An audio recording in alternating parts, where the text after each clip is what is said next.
Hello আসসালামু আলাইকুম। তাসমিস ব্লগে আপনাদের সবাইকে আমন্ত্রণ। আশা করছি আল্লাহর অশেষ রহমতে যে যেখানে আছেন ভালো আছেন, সুস্থ আছেন। আমিও আলহামদুলিল্লাহ ভালো আছি। অনেক আপুরাই আমার নতুন বাসার বারান্দাটা দেখতে চেয়েছেন। আসলে কি দেখাবো আপুরা, নতুন করে সাজানোই হয় নাই কোনো কিছু। ভাবছিলাম আরও টুকটাক কিছু অ্যাড করে একসাথে সুন্দর একটা বারান্দা ট্যুর দিয়ে দিব, বাট ওই যে হলো না। তোমরা বারবার দেখতে চাচ্ছ, নতুন করে আবার কিছু অ্যাড করলে নিশ্চয়ই দেখিয়ে দিব।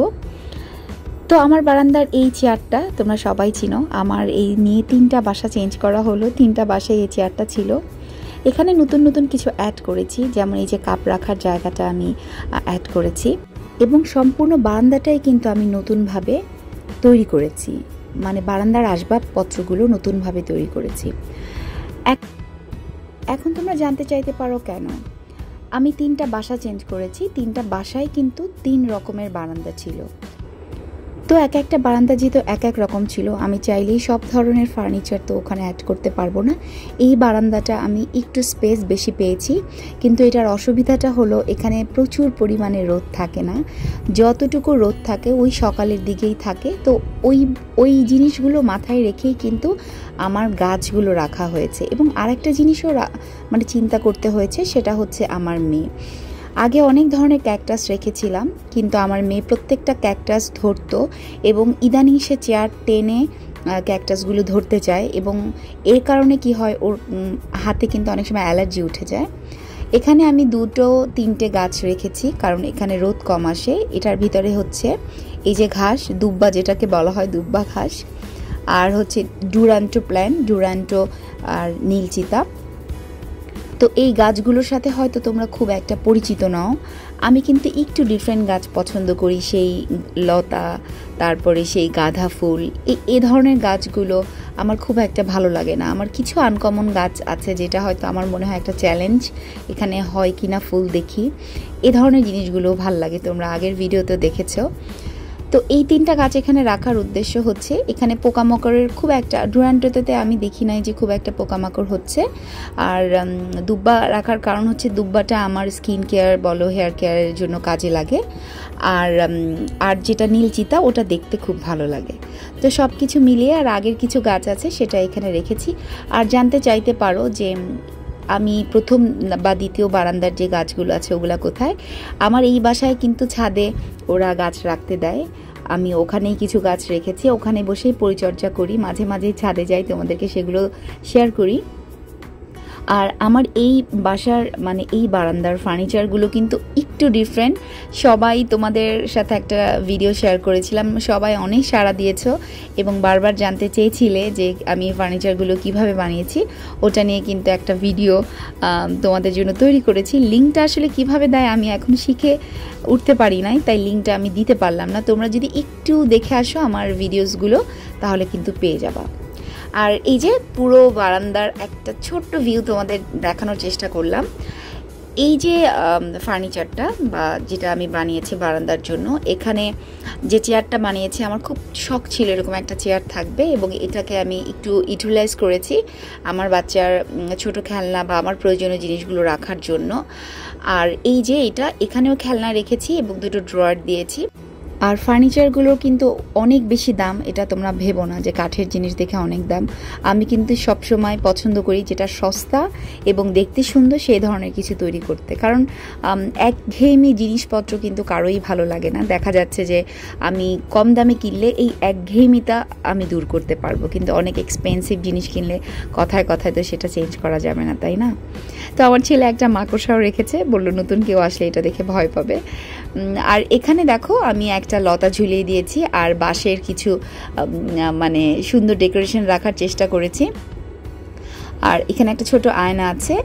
বৃষ্টি এখন যেহেতু একদম হাই টেম্পারেচার চলছে, বৃষ্টি খুব একটা আসে না। আমি এভরিডে ট্রাই করি আমার মেয়ে ঘুমালে একটু ফার্নিচারগুলো মুছে দিতে, গাছগুলোতে পানি দিয়ে দিতে। পরিচর্যা তো গাছের করতেই হবে, তা না হলে তো গাছ ভালো থাকবে না।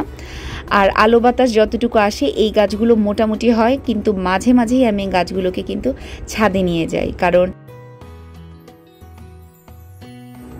আর এই যে লাইটটা, এটা কিন্তু ব্যাটারিতে চলে। আমি রাত হলে যখন একটু বসি বারান্দায় বা চা নিয়ে বসি, তখন এটা জ্বালিয়ে চা খেতে অনেক ভালো লাগে। যদিও এখন প্রচণ্ড গরম, তো তারপরও বারান্দায় যেতে অনেক ভালো লাগে, যেহেতু এখানে গাছ আছে। যেখানেই জায়গা পাই সেখানেই একটু ছোটোখাটো জায়গা যেখানে মনে হয় যে একটা টব রাখা যাবে বা একটা পানি দিয়ে গাছ লাগানো যাবে, সেটা কিন্তু আমি সবসময় করি। আর তোমাদের বারান্দার ছবিগুলো কিন্তু তোমরা আমার সাথে শেয়ার করতে পারো। আর কাউকে দেখে হয়তো আমরা ইন্সপায়ার হই, আমরা দেখে শিখি অনেক কিছুই আমার অন্যের কাছ থেকে শেখা, নিজের অভিজ্ঞতা থেকে শেখা। কিন্তু আমার সাথে শেয়ার করলে আমারও কিন্তু জ্ঞানের পরিধিটা একটু হলেও বাড়বে, তাই না? তো গাছে কিন্তু প্রচুর ফুল এসেছে, এবং এই ডুরান্টা প্ল্যান্টটায় কিন্তু 12 মাস ফুল আসে যদি একটু যত্ন করতে পারো। আর ওই দুব্বা ঘাসটা আমার কেন যেন খুব পছন্দ। আর এই দুব্বা ঘাসে কিন্তু অনেক ঔষধি গুণ আছে। তুমি চাইলে নারকেল তেলের সাথে এই দুব্বা ঘাসটা বা আরও ইনগ্রিডিয়েন্টস আছে সেগুলো মিলিয়ে চুলে দিলে কিন্তু চুল পড়া বন্ধ হয়, চুল অনেক বড় হয়। আরও অনেক কিছু আছে, সেটা হয়তো কখনো অন্য কোনো ভিডিওতে বলার চেষ্টা করব। আর ছেলেকেও মাঝে মাঝে কাজে লাগিয়ে দেই, কারণ আমি চাই গাছের প্রতি মমতা বোধটা ওরও তৈরি হোক। আর এখন যে ধরনের গরম পড়েছে আপু, আমি বলবো যে তোমাদের যতটুকু জায়গা থাকে, যেখানেই থাকে, তোমরা ইনডোর বলো আউটডোর বলো প্ল্যান্টগুলো লাগানোর চেষ্টা করবা।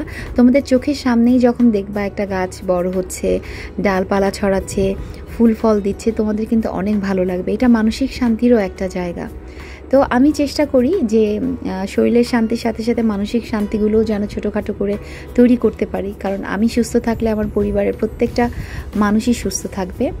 তো এই তো, আর ছোটো করে দেখানোর চেষ্টা করলাম। এই ভিডিওটা দেখার পরে হয়তো অনেকেই ফার্নিচার নিয়ে প্রশ্ন করতে পারো।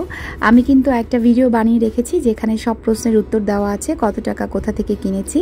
তারপর একটু বলে দেই, এটা আমি কারওয়ান বাজার থেকে করেছি। আমি নিজে ডিজাইন দিয়েছি, সব কিছু মেজারমেন্ট দিয়েছি, তারপরে উনি বানিয়েছে। মোট খরচ হয়েছে আমার 4500 অথবা 5000, কারণ এই মুহূর্তে আমার মনে নাই, পরবর্তীতে হয়তো ওনাকে আমি 500 টাকা দিয়েছিলাম, মানে ধরে নাও 5000 টাকা।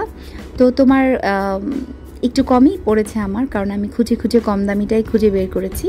আর রঙটা আমি এভাবেই করেছি যেটা হচ্ছে তোমার বৃষ্টির পানিতে নষ্ট না হয়। কিছু স্টিল পিকচার তোমাদের সাথে শেয়ার করছি।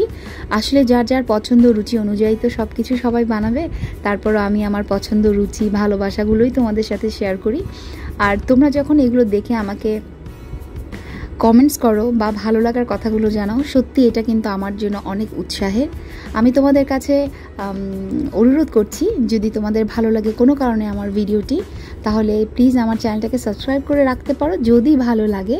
কারণ আমি বিশ্বাস করি জোর করে ভালোবাসা আদায় করা যায় না, ভালো লাগাও আদায় করা যায় না। তো সব জায়গায় যেটা বেশি প্রয়োজন সেটা হচ্ছে ভালোবাসা। তো তোমাদের ভালোবাসা পেলে হয়তো এগিয়ে যেতে পারবো, আর না পেলে হয়তো এগিয়ে যেতে পারবো না। তো আশা করছি ভিডিওটি তোমাদের ভালো লাগবে। আজকে এখানেই শেষ করছি। তোমাদের কোনো প্রশ্ন থাকলে অবশ্যই করতে পারো। সবাই ভালো থেকো। আল্লাহ হাফেজ।